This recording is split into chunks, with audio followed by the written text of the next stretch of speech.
please play with me. I'm going to show you two pictures and just play with me. So which square is darker, the A or B? Just play with me, A or B? I hope everybody can agree that A, right? And the next slide is, I didn't touch it. A and B are identical. What happens here? What happens is it's pretty simple. We thought that this is a chessboard, and we perceived that it can't be that a little bit of shade made the white square look black, and then we put our minds into it, and then this is how we see it. Unfortunately, it's not a real chessboard.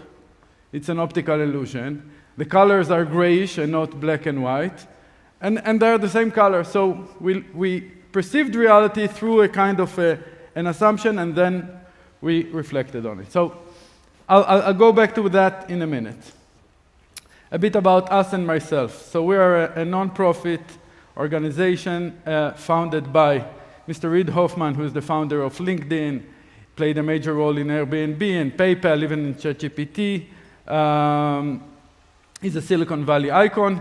And Fred Kofman, who was VP leadership in Google and LinkedIn, is an MIT professor.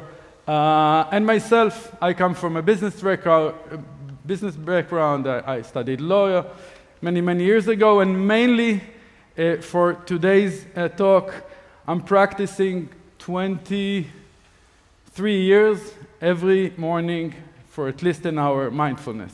So that's a very essential part of my being, and I'll try to share with you a bit about why it has been working for me, and hopefully you can take something small from that, and that would be a huge success. So about the foundation, we have a small team of 10 people. We have already now 2,000 or 3,000 of alumni with a very active alumni network. I think it's one of the leading leadership programs in Israel by now. We have many things going around, but we have three main programs that are happening. We have a program that is done for executives, VP, C-levels, usually from corporate, sometimes from government organizations. We work a lot with the security services, so executives from the two bodies there, from the military. So that's the executive. We have the main fellowship, which is a 1-year full scholarship. They don't pay a penny. We do it in a consortium with 13 elite alumni network like Matkal, Shaldag, Shayetet, 8200, Talpiot, and others. And we have the paid forward, which is in a nutshell, usually designated for younger crowds. And we have a kind of paid forward model by which the first layer donates scholarship for the second, and the second become facilitators for the third. So it's like a pyramid structure, and this is how we grow the network. That's a bit about us, but let's talk about mindfulness. So I'll try to answer 3 questions today: what it is, what are the benefits, and how to practice and implement. What it is. What is mindfulness? We don't have a lot of time. Usually I ask the crowd, but I'll give you the answer in advance. I'll give you some of the answers, and these are all answers that were given by the best teachers in the world, okay? And as you can see, they're pretty different. Some are talking about awareness, some are talking about focus. They're pretty different. And they're all true. They all come from big teachers. The one that became accepted by everybody is this one. It was given by John Kabat-Zinn. It means paying attention on purpose, in the present moment, non-judgmentally.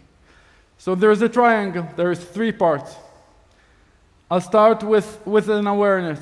So it's a double awareness. Why is it a double awareness? Because if it was just being present, a dog is mindful, because he's just present.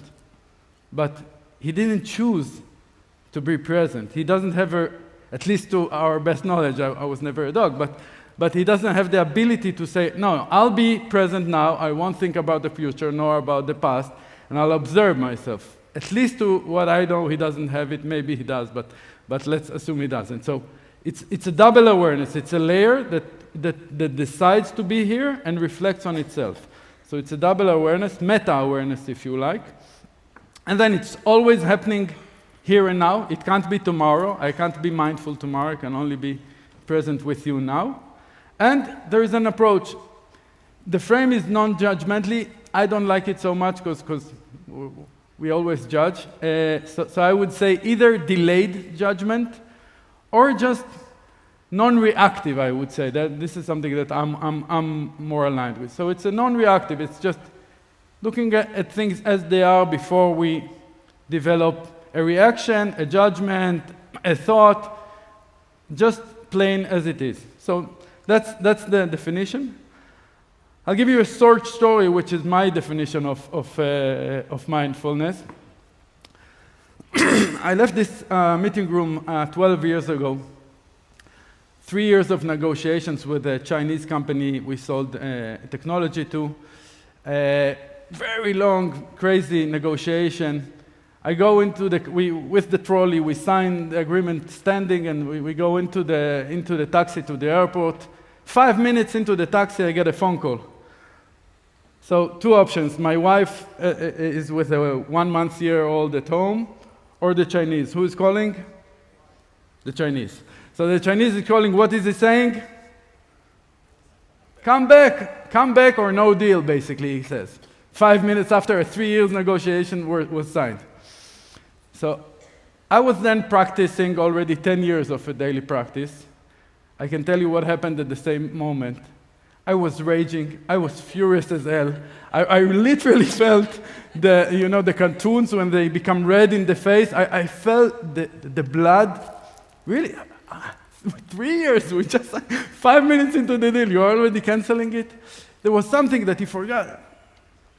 But it was a bright moment, because that anger, that furious anger that I usually don't fear, made me say, "Wow, Tzu, you're really angry. I can't remember when you were so angry," because it's like it snapped me out of the moment, and then I could kind of see myself and say, "Okay." And then I was stalling for time, and I said, "Okay, you're angry," and I'm saying, "I don't understand. I'm trying to waste time, and I'm angry, and I'm also afraid, because if I'm running back to my wife and my 1-month-old Gil, and I'm everybody will say, you canceled the deal because you wanted to see your..." So I was angry, fearful, but then I started thinking, while I'm wasting time, if I come back, what prevents him from saying, "Okay, I see that it's easy to, let's open another issue now." So eventually, just to close the story, I told him, "I'm not coming back, we can, it sounds easy." Until check-in, I was with the phone in the airport.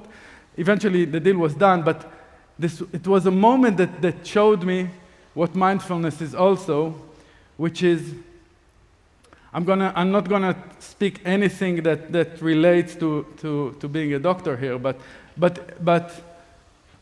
it prevents us, it allows us sometimes to avoid the amygdala hijack. Now, I'm not always like this. Like last week with my mother, I had an argument.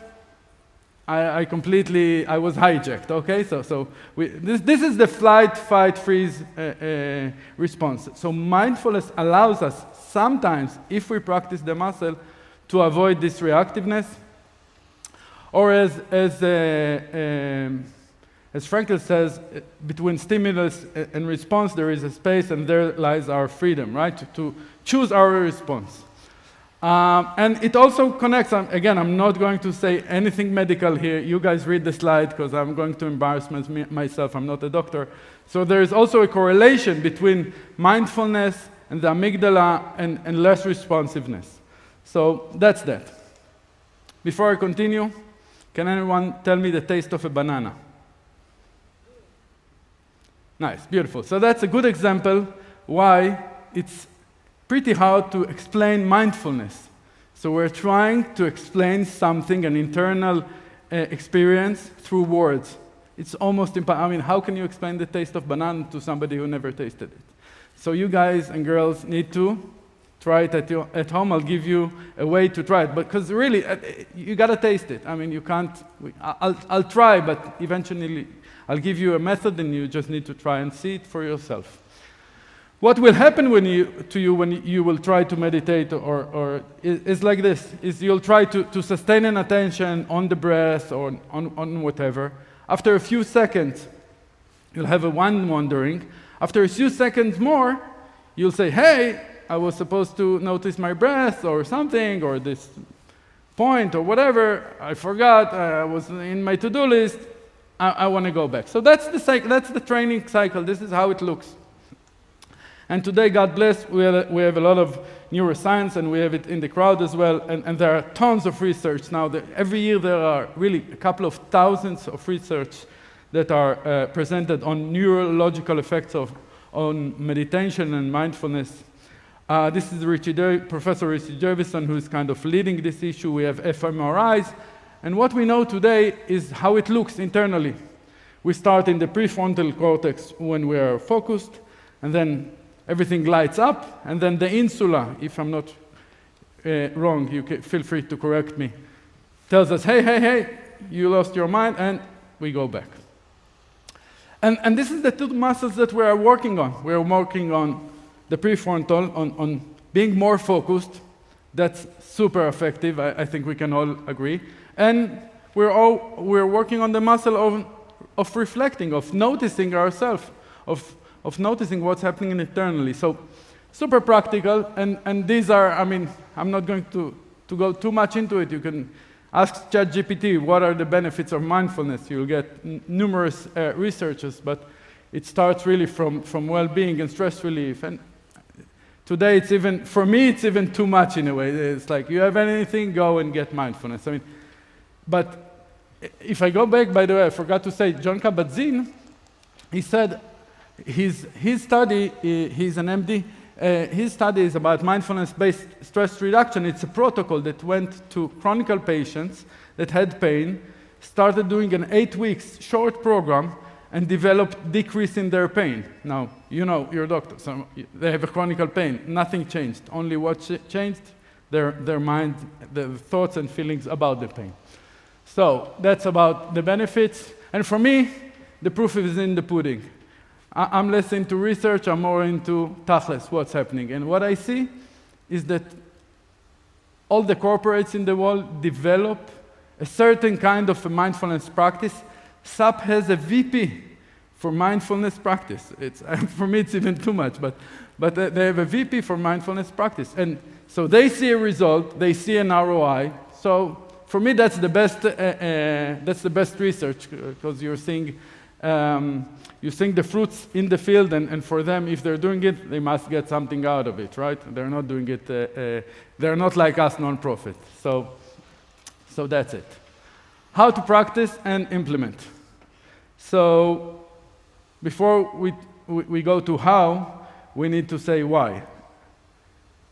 Can you be fit without jogging, without doing the practice? You can't. The same thing is with mindfulness. So all of you all have this muscle. I mean, you would not be where you are unless you would have this muscle. But you're also walking, so you're here. But there is a way to train the muscle. And the way to train, you have to really practice it daily. There is no alternative. I mean, you can do it alternative days, but eventually, a daily practice is even a 5 minutes daily practice. And really, if you take something from here, it's a 5 minutes practice, or even a 2 minutes practice. A minimal daily practice is really working on the muscle. It's like just letting the mind go wild, and then catching it and bringing it back. Letting the mind go by, catching it, bringing it back. That's the muscle. And I recommend you, I prepared a QR code for you. This is the app that was developed by Professor Davidson. It's the most science-backed app that I know. There is a very beautiful journey that he walks you through. So it's like, yeah, I'm seeing it. So there is a very beautiful journey that he walks you through, and you can just go through the app, and it's like a few weeks. It takes you into a course, and then later on there are tons of other apps. But that's a very good introductory one to start with. So that's that.